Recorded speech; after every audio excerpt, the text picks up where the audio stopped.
सुल्तान महमूद गजनवी उन्होंने को एक बार एक बंदा चकोर लैके आया, परिंदा नहीं होंदा चकोर, वो लैके आया बेचने वास्ते।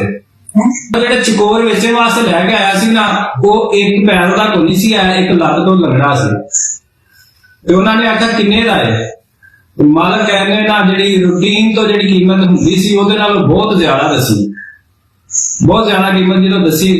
सुल्तान महमूद ने पूछा कि यार ये की गल हुई कि एक दे है लंगड़ा, एक पैर को नहीं था, तो दूजा तो वो पैसे भी बड़े मंगन लिया, ज्यादा मंगन लिया, यदि की वजह है?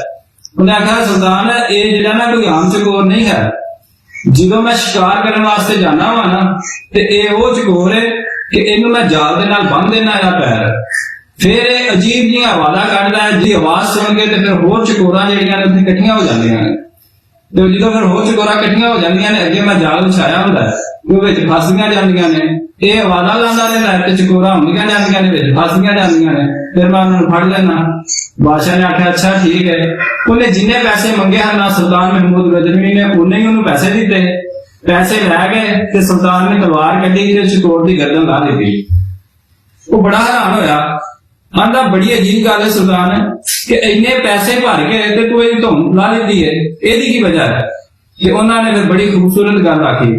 उन्होंने फरमाया कि जेड़ा दूजियां दी दलाली वास्ते अपने वतन नूं ते अपने वतन दे लोकां नूं वेचदा है, उहदा इहो ही अंजाम होना चाहिए।